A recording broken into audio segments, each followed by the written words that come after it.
Hello everyone, this is Ahmad Hussain and you are watching AMU studios के episode. और आज एक बहुत ही अहम मुद्दे पर मैं बात करना चाहता हूँ। वो ये है कि आप लोगों की अप्रोच कहाँ गलत हो रही है। जैसे मैं पहले भी आप लोगों को बता चुका हूँ कि ये इंडस्ट्री जो वॉइसिंग इंडस्ट्री है, ये एक ग्रोइंग इंडस्ट्री है।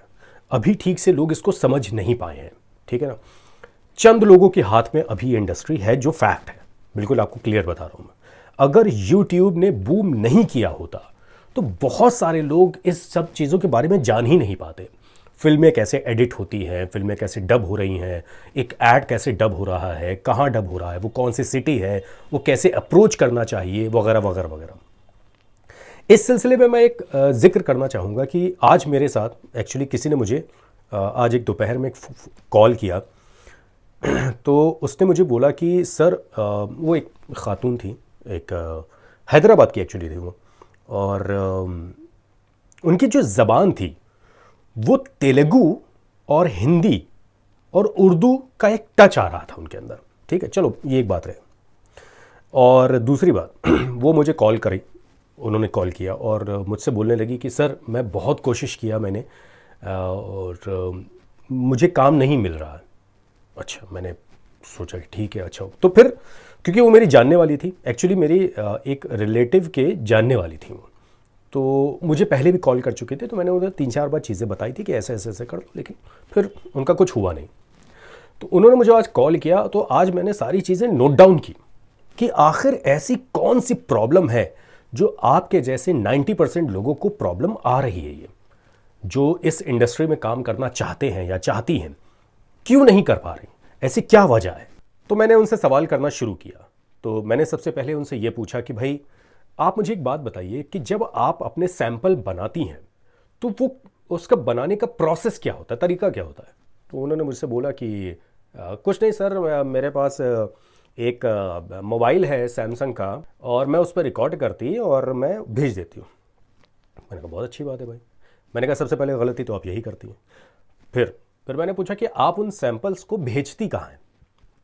सर, जितने भी फेसबुक पे मैं देखती हूँ पोस्ट, मैं वहाँ पे भेज देती हूँ। मैं गूगल से नंबर निकालती हूँ और वहाँ पे व्हाट्सएप कर देती हूँ। मैंने कहा आप किसी को भेजने से पहले बात करती हैं, अपने बारे में जिक्र करती हैं। कहने नहीं नहीं सर, वो तो मैं डायरेक्टली किसी को भी मैं मैसेज कर देती हूँ और मुझे कोई रिप्लाई नहीं आता है, मतलब फलाना। तो मैंने उनसे सबसे पहले यही क्वेश्चन किया कि अच्छा, अब आप मुझे एक बात बताइए कि आप जो ये सैंपल बनाती हैं वो कौन सी लैंग्वेज में बनाती हैं। बोले नहीं सर, मैं हिंदी में बनाती हूँ क्योंकि मैं हिंदी जानती हूँ। मैंने उनसे एक बात का जिक्र किया कि मैंने कहा आपकी हिंदी तो सबसे ज़्यादा ख़राब है, ठीक है ना। हिंदी, देखिए मैं चूँकि एक ऐसी जगह से ताल्लुक़ रखता हूँ जहाँ पे हिंदी, उर्दू, अंग्रेज़ी, फ़ारसी, ये सारी लैंग्वेजेस बोली जाती हैं, संस्कृत बोली जाती है। तो हम लोगों की जो ज़बानें हैं वो टूटी हुई है, और हमारी ज़बान जो है वो खालिस है। खालिस इन द सेंस, यानी कि अगर हम हिंदी में बात करेंगे तो लगेगा कि हाँ मैं हिंदी में ही बात कर रहा हूँ, मेरा कोई रीजनल टच नहीं आ रहा है। जावेद अख्तर साहब ने कहा था कि ज़बान जो होती है वो रिलीजन की नहीं होती है, वो रीजन की होती है। ज़रूरी नहीं कि आप अगर मुसलमान हैं, आप मुस्लिम हैं, तो आप बहुत अच्छी उर्दू बोल लेते हो। मैंने कितने ऐसे मुस्लिम्स को देखा है, मेरे रिलेटिव है भाई, मेरे घर में भी हैं और जगहों पर भी हैं, मेरे दोस्त यार हैं, जो जिनकी ज़बानें जो हैं वो रीजन की तरफ से बनी हुई हैं। वो बहुत ठेठ गांव के रहने वाले थे वगैरह वगैरह, या किसी ऐसे जगह के रहने वाले थे जहाँ पे हिंदी जो है वो प्राइम लैंग्वेज नहीं है। तो उनकी जो लैंग्वेज थी, वो प्राइम लैंग्वेज जो थी वो तेलुगु थी, और अंग्रेजी उनको इसलिए आती थी क्योंकि उनको स्कूल में पढ़ाई गई थी, इसलिए नहीं क्योंकि उनकी ज़बान जो थी वो अंग्रेजी थी, ठीक है। हिंदी इसलिए प्रॉपर नहीं आती थी क्योंकि हिंदी जो है वो उनकी मादरी ज़बान नहीं थी, वो बचपन से उसमें बोल नहीं रही थी, लेकिन उनके घर का जो माहौल था वो हिंदी, तेलुगु, अंग्रेज़ी, उर्दू ये सब मिल के बना हुआ था। तो एक सबसे बड़ी प्रॉब्लम यही आती है कि बहुत सारे हमारे वॉइस आर्टिस्ट जो भाई बंधु हैं वो ये समझ नहीं पाते हैं कि उनकी जो ज़बान है वो कहाँ पे जाके अटक रही है। पहली चीज़ तो, एक तो बहुत सारे ऐसे लोग जिन्होंने ट्रेनिंग नहीं ली है, जिन्होंने सीखा नहीं इस काम को। अरे भाई, आप स्विमिंग करने जाते हैं तो पहले दिन आप डाइव नहीं लगा लेते हैं, पहले आप थोड़ा से एक छिछले पानी में जाके आप थोड़ा से हाथ पैर मारते हैं। ड्राइविंग करते हैं तो सबसे पहले आप, अब देखिए बंद हो गई लाइट। ड्राइविंग करते हैं तो ड्राइविंग करने के वक्त भी आपको अपनी चीज़ों के बारे में समझना होता है, क्लच कहाँ है, प्लेट्स कहाँ है, वगैरह वगैरह सारी चीज़ें। तो वॉइस ओवर को आप कैसे समझ सकते हैं कि ये वॉइस ओवर जो है ये बिल्कुल एकदम मुंह खोला और आपसे होने लगा। अब एक चीज़ और, तो जब मैंने उनसे ये पूछा कि भाई आप जो मोबाइल से रिकॉर्ड करती हैं ज़रा मुझे भेजिए, तो उन्होंने जब मुझे भेजा तो मैंने कहा भाई ये ऑडियो तो आपके नहीं चलेंगे, क्योंकि एक ख़राब सा साउंड, एक अजीब सी एक आवाज़। और मैं आपको बात बताऊं, बहुत सारे लोगों को आप लोग जब सैंपल भेजते होंगे तो रिप्लाई इसलिए नहीं आते होंगे क्योंकि आपकी आवाज़ ही उनको समझ में नहीं आ रही है, तो वो रिप्लाई कहाँ से करेंगे। जब तक आपकी आवाज़ समझ में नहीं आएगी, आपका लहजा तलफ़ुज़ तो बात की बात है। क्योंकि मान लीजिए कि आप रहते हैं ऋषिकेश में और आप भेज रहे हैं सैंपल मुंबई, तो जाहिर सी बात है कि अगर उसको आपसे कुछ काम कराना भी होगा तो वो आपको बॉम्बे नहीं बुलाएगा, क्योंकि आजकल इतना महंगा कोई काम हो नहीं रहा है। मान लीजिए कि आप ऑडियो अपना जो भेज रहे हैं वो इंटरनेट की रिकॉर्डिंग के लिए अगर आप भेज रहे हैं तब तो ठीक है, चलो आप एक बार 1% चांस है कि आप मोबाइल से रिकॉर्ड कर लो। लेकिन मोबाइल से भी रिकॉर्ड करना भाई बहुत आसान नहीं है।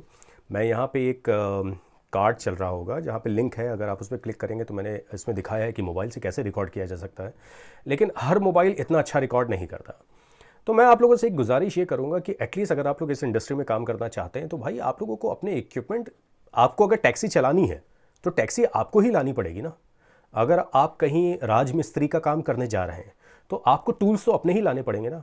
आप MBBS डॉक्टर हैं, आप कहीं ऑपरेशन करने जा रहे हैं तो मरीज सारे टूल्स लेके नहीं जाता है, वो टूल्स आपके पास होने चाहिए, है ना। एक बावर्ची है तो उसके पास अपनी करछी, अपने हर एक चीज़ जिससे वो खाना बना सकता है वो तो आपके पास होना चाहिए ना, तब तो आप प्रोफेशनल कहलाएंगे ना।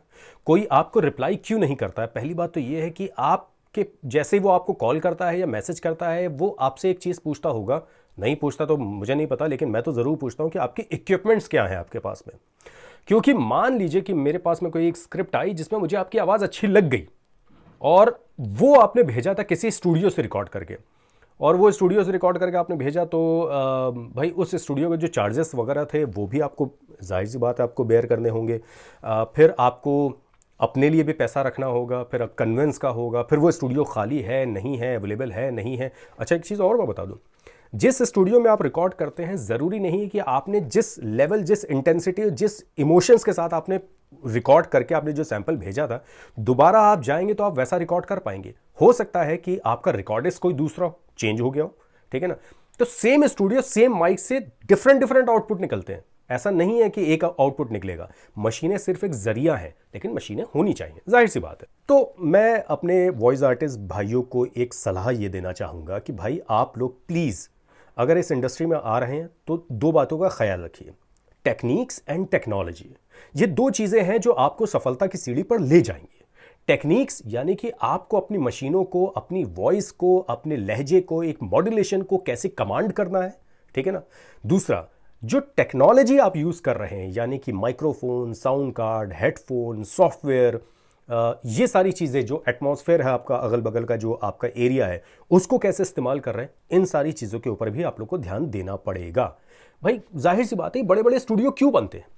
क्योंकि इंडस्ट्री के साउंड की एक रिक्वायरमेंट होती है कि वो इस लेवल के इतने डीबी के ऊपर, जब हम लोग भी, जब हम लोगों के पास में कोई चैनल, खैर अब तो ज़रूरत नहीं पड़ती क्योंकि हम लोग को ख़ुद को पता है, लेकिन जब कोई नया कोई इस काम को करता है तो चैनल की तरफ से एक पूरी लिस्ट आती है कि इतने डीबी पे रिकॉर्ड होना चाहिए, फलाना माइक से रिकॉर्ड होना चाहिए, फलाना आपके पास में ये साउंड कार्ड होना चाहिए, आपके पास में जो प्लगइन्स आप लोग लगा रहे हैं, प्रीसेट जो आप लोग लगा रहे हैं, वो ये सारी चीज़ें होनी चाहिए, वरना मिक्सिंग में काफ़ी दिक्कत आएगी। मान लीजिए कि आप डबिंग कर रहे हैं, डबिंग करने में 4 कैरेक्टर है जिसमें को 2 को आपको करना है और 2 को किसी और को करना है, और वो जो डबिंग का जो कंटेंट है वो सिनेमा में चलना है। आपके पास में है श्योर का SM58 और सामने वाले पास में है नॉयमन का U87। दोनों की रिकॉर्डिंग में ज़मीन आसमान का फ़र्क होगा, दोनों की इंटेंसिटी में फ़र्क होगा, बोलने का नज़रिया ही बिल्कुल बदल जाएगा। तो आप लोग के पास में एटलीस्ट वो इक्विपमेंट तो होने चाहिए जो इंडस्ट्री की फ्रीक्वेंसी की रिक्वायरमेंट होती है। फ्रीक्वेंसी की रिक्वायरमेंट क्या चीज़ होती है? देखिए, ये सारी चीज़ें जो होती है ना, ये एक तजुर्बा होता है, साउंड सुनने का तरीका होता है।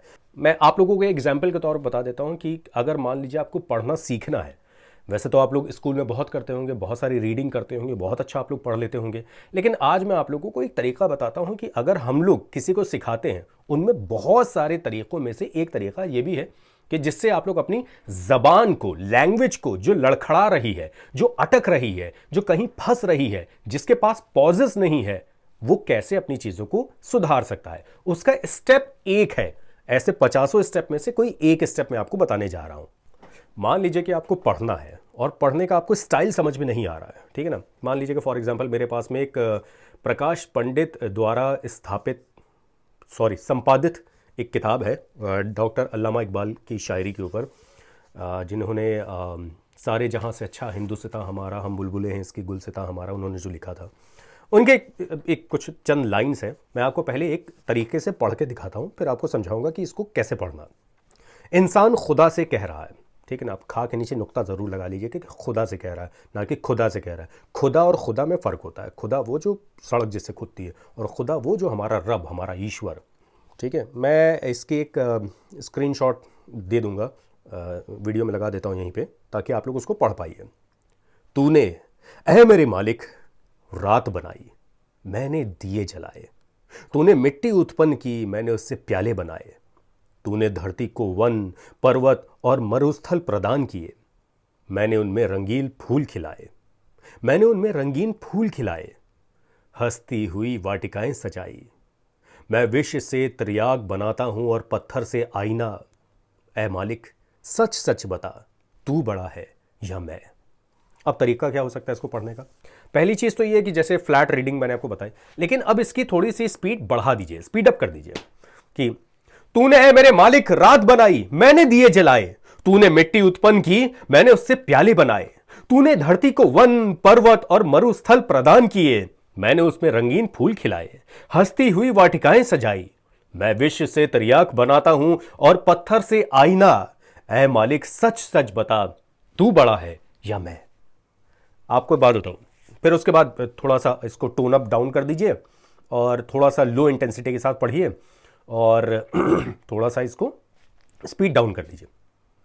तूने मेरे मालिक रात बनाई, मैंने दिए जलाए। तूने मिट्टी उत्पन्न की, मैंने उससे प्याले बनाए। तूने धरती को वन, पर्वत और मरुस्थल प्रदान किए, मैंने उनमें रंगीन फूल खिलाए। हंसती हुई वाटिकाएं सजाई। मैं विश्व से त्रियाक बनाता हूं और पत्थर से आईना। ऐ मालिक सच सच बता, तू बड़ा है या मैं। एक्टिंग जो होती है ना, जो वॉइस एक्टिंग हो चाहे एक्टिंग हो, वो 3-4 जगह से होती है। एक आपके जो फोरहेड है वो कितना छोटा बड़ा हो रहा है, आपकी आंखें कितनी छोटी बड़ी हो रही हैं, आपके हाथ कितने चल रहे हैं, आपकी गर्दन कितनी चल रही है, कान आपके कितने गर्म हो रहे हैं, आपके गले की नसें जो है वो कितनी तन रही हैं, इन सब चीज़ों से मिलके एक शब्द तैयार होता है। अब इसमें फॉर एग्जाम्पल मैं इसको थोड़ा सा आपको करके दिखाता हूं, तो आप मेरे चेहरे के एक्सप्रेशन को समझने की कोशिश करिएगा। तूने ऐ मेरे मालिक रात बनाई, मैंने दिए जलाए। तूने मिट्टी उत्पन्न की, मैंने उससे प्याले बनाए। तूने धरती को वन, पर्वत और मरुस्थल प्रदान किए, मैंने उनमें रंगीन फूल खिलाए। हंसती हुई वाटिकाएं सजाई। मैं विश्व से त्रियाक बनाता हूं और पत्थर से आईना। मैं विश्व से त्रियाक बनाता हूं और पत्थर से आईना। ऐ मालिक सच सच बता, तू बड़ा है या मैं बड़ा हूं। अब डॉक्यूमेंट्री पैटर्न आ जाता है, कुछ भी अलग अलग सारी चीज़ें आ जाती हैं। अब इसी की अगर डॉक्यूमेंट्री में अगर हम लोग पढ़ने जाएंगे, ये तो खैर ये वो स्टाइल है जो स्टेज पे नहीं पढ़ेंगे आप। ये वो स्टाइल नहीं है जो स्टेज पे पढ़ा जाएगा। सेम लैंग्वेज को आप स्टेज पे अलग तरीके से पढ़ेंगे। मैंने अभी पढ़ी नहीं है इसको, जो इसका डॉक्यूमेंट्री पैटर्न है, नरेशन, हो सकता है मुझसे गलती हो जाए, तो आप लोग थोड़ा सा संभालिएगा। इकबाल का ये शेर संसार के उन महापुरुषों की तरह जिन्होंने मनुष्य तथा मनुष्य की महानता के गीत गाए तथा उसे पतन की दलदल से निकालकर आत्मविश्वास, आत्मसम्मान तथा कर्म एवं संग्राम के पथ पर लगाने का प्रयत्न किया। स्वयं इकबाल भी ठीक बैठता है। हजारों साल का दीर्घ विराम न सही, लेकिन इनमें संदेह नहीं कि दीदावर बड़ी मुश्किल से पैदा होता है, और जब भी वो पैदा होता है दीर्घ विरामों की टूटी श्रृंखलाएं जुड़ जाती है। ये टोन अलग है, ठीक है ना। लेकिन अभी अगर मैं स्टेज पे पढ़ूंगा इसको, तो स्टेज पे पढ़ने की एक तरीका अलग होगा, क्योंकि मुझे किसी को सुनाना है। इकबाल का ये शेर संसार के उन महापुरुषों की तरह जिन्होंने मनुष्य तथा मनुष्य की महानता की गीत गाए, ये टोन हो जाएगा मेरा, तथा उनसे पतन की दलदल से निकालकर आत्मविश्वास, आत्मसम्मान तथा कर्म एवं संग्राम के पथ पर लगाने का प्रयत्न किया। लगाने में थोड़ा सा मैंने खींच दिया इसको। अब मैं आपको एक बहुत पॉइंट की बात बताने वाला हूं भाई। इक्विपमेंट आप लोग ले लीजिए अगर आप लोग को सीरियसली ये काम करना है। आप लोग ले लीजिए एक साउंड, जो सुनने का जो आपके पास में इक्विपमेंट है ना, वो आप अच्छा लीजिए। मैं एक लिंक आप लोगों को दे दे रहा हूं, जिस एक वन ऑडियो करके एक हेडफोन है, मेरे पास भी है, और बहुत महंगा नहीं, 2200-2300 रुपए के आसपास है, लेकिन बहुत अच्छा आउटपुट उसका है। मैं तो कहूँगा कि ऑडियो टेक्निका का जो हेडफोन ATX 30 आता है, 20 से ऊपर जो आता है इसका मॉडल, उसकी रेंज का है वो। तकरीबन 5,500-6 हज़ार रुपये का जो हेडफोन था वो उन्होंने 2200-2300 रुपये का बहुत अच्छा निकाला। एंड मेरा कोई ब्रांड नहीं है, ब्रांड प्रमोशन में नहीं कर रहा हूँ, आप वो ले लीजिए। साउंड कार्ड फोकसराइट 2i2, अगर आपको एक माइक लगाना है तो सोलो आप ले लीजिए, आग बंद करके ले लीजिए, ठीक है ना। माइक्रोफोन अगर आपको डायनेमिक लेना है तो आप ले लीजिए श्योर का SM58, ये मेरी रिकमेंडेशन है। और अगर कंडेंसर माइक आपको लेना है तो अगर बजट है तो रोड का NT1 ले लीजिए, नहीं बजट है तो AKG का P120 आता है, वो भी बहुत अच्छा माइक्रोफोन है। रोड का NT1 जाहिर सी बात है ज़्यादा एक अच्छा माइक्रोफोन है। XLR केबल आप ले लीजिए, हॉक की 500 रुपये की आती है, वो आप लोग ले सकते हैं। और कंप्यूटर और लैपटॉप आपके पास में होना चाहिए, सॉफ्टवेयर आजकल फ्री मिल जाता है। और अब मैं आप लोगों से बात बताना चाहूँगा कि ऐसी बहुत सारी ट्रेनिंग मैं देता रहता हूँ लोगों को।